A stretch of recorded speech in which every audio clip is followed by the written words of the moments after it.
Hello and welcome. आप देख रहे हैं गेम चेंजर्स। मैं हूं धीरज। तो आरसीबी के जो कोच हैं, क्या वो आरसीबी को छोड़ देंगे? क्योंकि सोशल मीडिया पे लगातार ये चीजें बहुत ज्यादा चल रही है, बहुत सारा मतलब इतनी वायरल हो रही है। क्योंकि एक जो गलती लखनऊ सुपर जायंट्स ने की थी, उस गलती की वजह से आरसीबी 2 बार चैंपियन बनी। 2 बार चैंपियन इसलिए बनी क्योंकि एंडी फ्लावर कोच को लखनऊ सुपर जायंट्स ने छोड़ा था। मतलब वो एंडी फ्लावर जो लगातार कहते हैं कोचिंग के, मतलब जिन्हें कहा जाता है कोचों में बादशाह। और आजकल तो आपको पता है कोच जो है ट्रेंड पे चल रहे हैं। एक अपने इंडिया के कोच के अलावा मतलब बाकी सारे कोच, फिर आपने देखा ब्रेंडन मैकलम, स्टीफन फ्लेमिंग हर जगह। फिर ये निकल कर आ रहा कि इंग्लैंड की कोचिंग जो है एंडी फ्लावर को आएगी। बहुत सारी बातें चल रही है। सच क्या है, झूठ क्या है, ये इस वीडियो में मैं आपको बताऊंगा। क्योंकि सच जानना बहुत जरूरी है। सोशल मीडिया के इस दौर में आप बहुत सारी चीज़ें ट्रैवल करते देखते हो, पढ़ते हो, और आपको लगता है क्या ये सही है या ये गलत है। तो गलत और सही के बीच क्या होता है, आजकल एक एआई भी आ गया। कई बार ऐसी चीज़ें भी आप वीडियोस देखते हो जिसमें आपको लगता है यार हाँ यार ये तो बोल रहे हैं, ये तो चीज़ें सही है। लेकिन सच मैं आपको इस वीडियो में बताऊंगा कि क्या सच में आरसीबी को, जिन्होंने 2 बार टाइटल जिताया है, एंडी फ्लावर, वो कोच जिसको मतलब दुनिया लोहा मानती है कि भाई इस बंदे में वो बात है, वो कोच जिसके पीछे इंग्लैंड पागल हो रखा है कि भाई मुझे किसी भी हाल में एंडी फ्लावर चाहिए। और वो क्यों चाहिए? क्योंकि दुनिया जानती है कि 3 बार एशेज जीती, ऑस्ट्रेलिया में जाके एशेज जीती एंडी फ्लावर कोच ने। तो कोच एंडी फ्लावर को लेके इंग्लैंड एकदम पागल हो रखा है कि भाई हमें कुछ भी कर दो, अगर इनको आईपीएल चाहिए है आईपीएल करने दो, हमें दे दो, हमें फिलहाल कुछ भी करके दे दो ताकि हमारा रेड बॉल सेटअप पे आ जाए। तो इस पर पूरी बात करेंगे कि क्या एंडी फ्लावर का कहना है, क्या दिनेश कार्तिक ने क्या है, क्या आरसीबी सोच रही है। क्योंकि आरसीबी में बड़ी टेंशन मच गई है। क्योंकि यार आप देख रहे होगे जैसे सीएसके का स्टीफन फ्लेमिंग है, वो चले गए। अब स्टीफन फ्लेमिंग गए, मतलब उनका जाना अच्छी बात है, बट यहां से अगर मेन कोच चले जाएंगे यार, मतलब आप एंडी फ्लावर चले जाएंगे, मतलब आरसीबी के। और क्यों मेन कोच है या मेन सदस्य इनको बोलता हूं, क्योंकि दिनेश कार्तिक को टीम में अगर एज बैटिंग कोच लाना था तो ये फैसला एंडी फ्लावर का था। एंडी फ्लावर ने जैसे उनका, आप कह सकते हैं, जब वो क्रिकेट खेल रहे थे, आईपीएल खेल रहे थे, और जैसे उन्होंने बोला कि यार ये लास्ट आईपीएल, अब मैं नहीं खेलूंगा, तो एंडी फ्लावर ने बोला यार Dinesh why don't you join us, आप हमारे साथ क्यों नहीं जुड़ते हो। वही एंडी फ्लावर जिनको ये लग रहा था कि यार आईपीएल में आरसीबी में अगला कप्तान कौन होगा, किसको कप्तान बनाएंगे, किस बंदे को बाहर से लाएंगे, तो उन्होंने बोला यार वो जो रजत पाटीदार बैठा है ना, मैं इससे बात करता हूं। जब रजत पाटीदार से बात की तो मतलब होता क्या है, जैसे एक मूवी है, हम मूवी देखते हैं, जैसे आपने धुरंधर मूवी देखी ना, धुरंधर मूवी में जो अजय सान्याल वाला काम है ना, वो ये करते हैं। कौन? Andy flower. तो एंडी फ्लावर का वही रोल है, वो बैठ के वही पूरा काम करेंगे। भले सामने आप कुछ भी कहो, वहां विराट कोहली आपको धुरंधर नजर आ जाएंगे, जिसकी आपको बात करनी है वो कास्ट आपको अलग दिखती है, पर अजय सान्याल वाला जो दिमाग है वो पूरा एंडी फ्लावर का है। अब इंग्लैंड क्रिकेट की वाट लगी हुई है, इंग्लैंड क्रिकेट बर्बाद हो रखा है। इंग्लैंड क्रिकेट यानी कि टेस्ट क्रिकेट तो मतलब उनका ऐसा हो गया कि भाई कपड़े फट गए। ब्रेंडन मैकलम जा चुका और उसके बाद हालत ऐसी हो गई है कि वो ब्रेंडन मैकलम भी सॉरी बोल रहे हैं कि भाई गलती हो गई। अब क्या बोल सकता हूं मैं इंग्लैंड की जनता से, इंग्लैंड के फैन से, क्योंकि हमने हो गया अब जो होना था। बेन स्टोक्स बेसबॉल का भरता बन गया, बैंड बज गया, सब कुछ हो गया। लेकिन अब जो बात है कि क्या एंडी फ्लावर को आरसीबी से ले जाएगी, क्योंकि भाई मैं खुद एक आरसीबी का फैन हूं, मैं तो नहीं चाहूंगा ऐसा हो, और ये होगा भी नहीं। क्यों नहीं होगा? सच ये है। सबसे पहले आते हैं दिनेश कार्तिक वाले पार्ट पे कि दिनेश कार्तिक क्या कह रहे हैं। तो दिनेश कार्तिक को आप जानते हैं, दिनेश कार्तिक लगातार नासिर हुसैन, माइकल अथर्टन, इनके साथ बैठ के क्रिकेट पॉडकास्ट करते हैं। आपने हमेशा देखा होगा, वो आपको नजर आ जाते हैं। तो ये एक साइड नासिर हुसैन है, बीच में दिनेश कार्तिक है, और ये माइकल अथर्टन है, और ये हमेशा बातचीत करते रहते हैं। आपने इनको हमेशा देखा है। अब दिनेश कार्तिक बेटर जानते हैं, और नासिर हुसैन जो है वो पागल हुए हुए। नासिर हुसैन ने बोला भाई हमें ना please give us Andy, please give us Andy, मुझे एंडी दे दो, हमें एंडी दे दो। हमने इंग्लैंड ने बात भी कर रखी है, और इंग्लैंड बहुत ईगरली वेटिंग कर रहा है। क्यों? क्योंकि इंग्लैंड की जो अगली टेस्ट सीरीज है वो अगस्त में, तो अगस्त में अगर उनकी अगली सीरीज है, तो उसके बाद अगर आप देखोगे तो सबसे बड़ा मैटर ये करता है कि यार उनके पास इतना वक्त नहीं है। उनके पास इतना वक्त नहीं है कि जल्दी से, मतलब कोचिंग के लिए आप 2-3 महीने ले सकते हो। 1 महीने का वक्त है उनकी, अगस्त में उनकी टेस्ट सीरीज है, उसके पहले उनको करना भी है।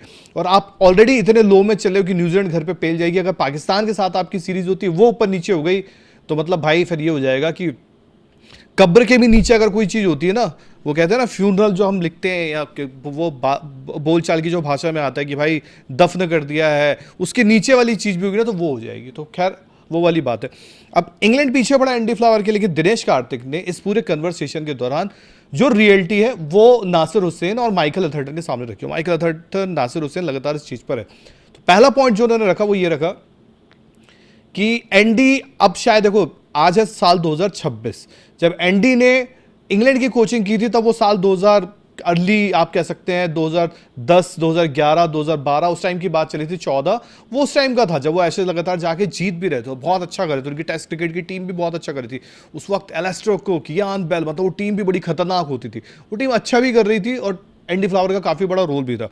पर दिनेश कार्तिक ने कहा कि आज की डेट में एंडी फ्लावर जो है वो सिर्फ T20 लीग्स पे ध्यान देते हैं। और यार सुन, आरसीबी के साथ 2 टाइटल, मतलब आरसीबी में बहुत कोच है, माइक हैसन, आशीष नेहरा, आपको जिसकी बात करनी, गैरी कर्स्टन, मतलब जिसको जिसको रखना था सब आए, लेकिन जो एंडी फ्लावर ने किया वो कोई नहीं कर पाया।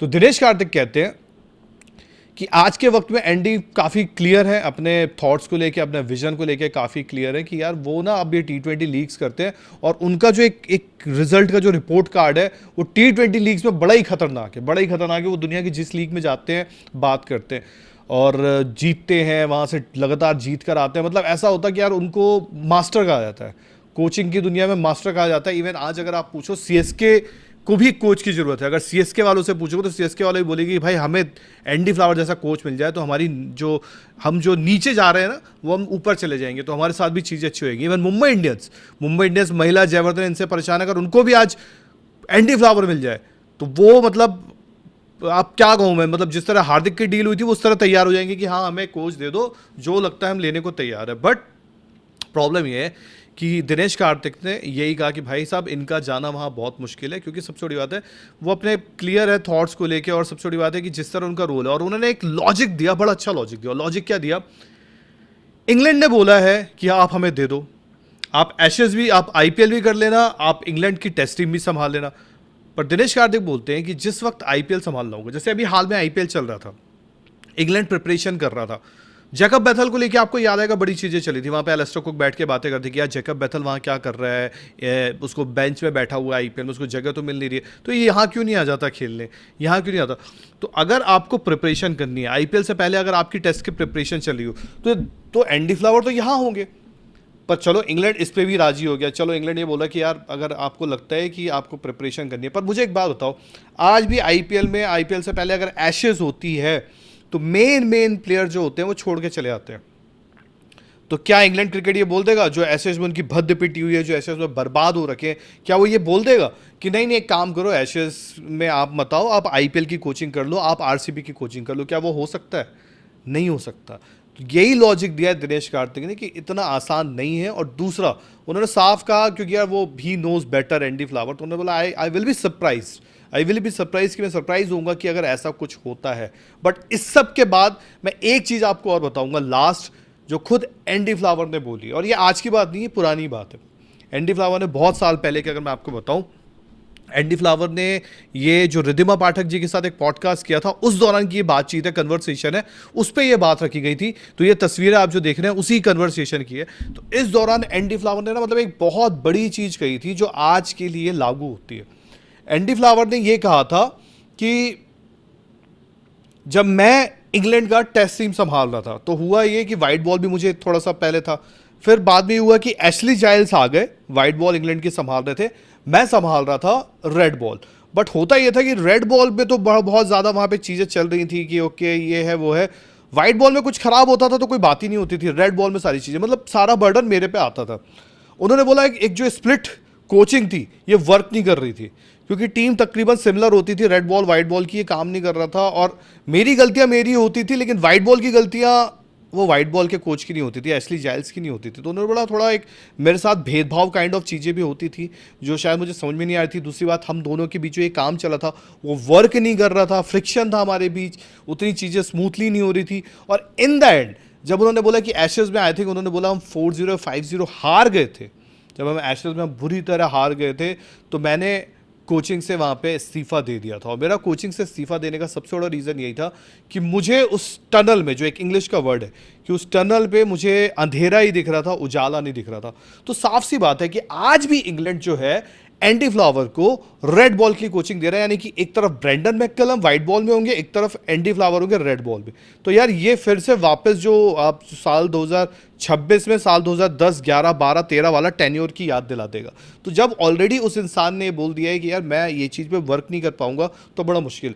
तो सबसे राहत की बात तो यही है भाई कि आरसीबी के लिए इस पर कोई टेंशन नहीं है, क्योंकि भाई आज की डेट में कोचिंग स्टाफ में पुराने लोग थोड़ा आउटडेटेड हो गए, नए लोग में इतने आपको मिल नहीं रहे, जैसे एडम वोजस वगैरह है, या होना चाहिए उनको आईपीएल में आना चाहिए वैसे। अब लेट्स सी ऑयन मॉर्गन वगैरह इनको इंट्रोड्यूस।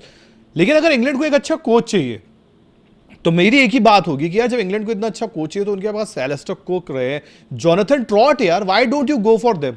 आप जाएं उन पे, जोनाथन ट्रॉट, एलिस्टर कुक, आपके पास टेस्ट क्रिकेट के लेजेंड्स यार जिन्होंने आपके लिए इतना कुछ किया है। अब ये नहीं पता उनका कोचिंग कैसा होगा, बट एलिस्टर कुक के साथ तो गैरी क्रिस्टन भी काम करना चाहते थे ब्रेंडन मैककलम से पहले।